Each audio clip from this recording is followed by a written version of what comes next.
The following story has been brought to you by StoriesToInspire.org. In the city of Bnei Brak, there was a large residential building, apartment building, with many families in the building. The ground floor was an apartment that was owned by an almana, by a widow, and she had a furniture store. She sold furniture out of her apartment.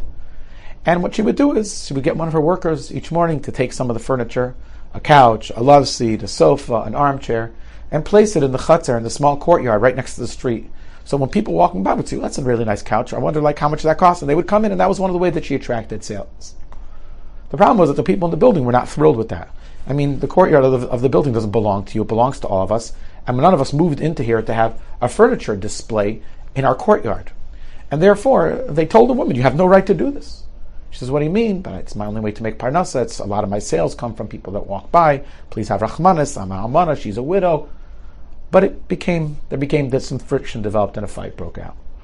And what do Yidden do? What do Jews do when they can't come to a resolution? They go to Bezdin. So they went to the Bezdin of Reb Nissim Karelitz. She said her side, how this drives up sales, and that's how she supports her family. And she's an almana, she's a widow, and she's descendant, there's orphans. And the people said, we understand, we care about you, but at the same time, you have no right to use the chutzner. It's common area. It doesn't belong to you, and it's an eyesore. It's just, we have guests, and people come over, they're like, what's with the furniture there?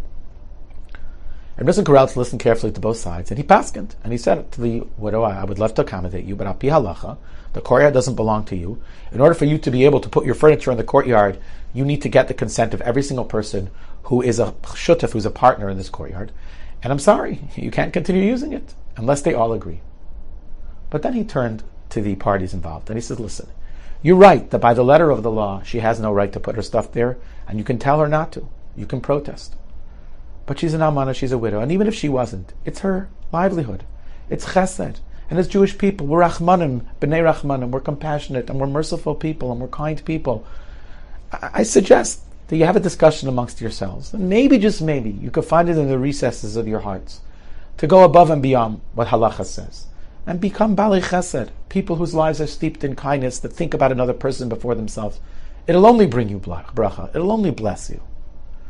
They said they heard, and they went back home, and they had a meeting of all the neighbors, all the tenants in the building, besides for this woman, obviously. And what was interesting is that every single person said, you know what, after hearing the words of Reb Nissim, or hearing it said over, they said, you know what, we all want bracha, we all want blessing in our life. Let's go above and beyond. If we do that, the Rebbe Shlomo will come back at us, and to go with bracha, with blessing above and beyond.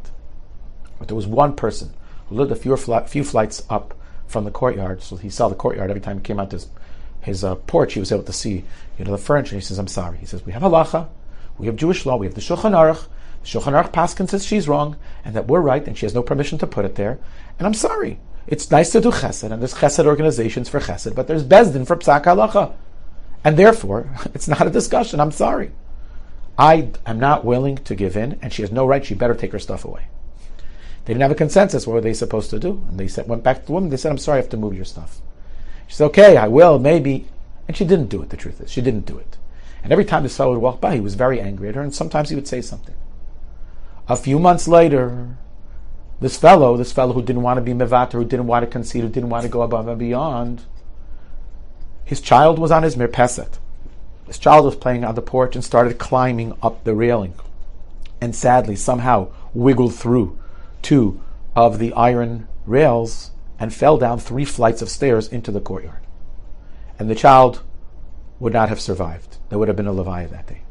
But you see, miracle of miracles, wonder of wonders, the child fell directly onto one of the large couches. And the child was hurt, but not seriously. And when Hatzalah came and the ambulance came, everyone said, had the child not landed on the couch, the child would not have been alive. The couch saved the child's life. You can only imagine how the fellow upstairs, the akshan, the stubborn fellow who wanted to follow the letter of the law, the charata and the remorse that he felt, he'd received a direct message from the Ribbono Shel Olam. Stay off. Stay away. Don't go by the letter of the law. Go above and beyond. Machlekes, disagreement, strife, is the worst thing that's there in Klal Yisrael. Says Rebbe Shalom, I gave you a second chance here. Make sure you don't ruin it. And obviously going forward, he was the biggest advocate to allow the woman to keep her furniture in the courtyard, and on a number of occasions even helped her bring it out. Sometimes our I guess you could say our default is to stand up for our values, to stand up for what we believe in and what's right and the law. But it's not how we work, because when we work and we live our lives that way, then there's machlekes, then there's strife, then there's disagreement, then there's controversy, and there's conflict. But when we're able to reach deep into the recesses of our heart and say, I want shalom in my life, I want peace in my home, then we live our lives that way, and the Rebbe Hashem gives us tremendous bracha. Enjoyed this story? Come again. Bring a friend. StoriesToInspire.org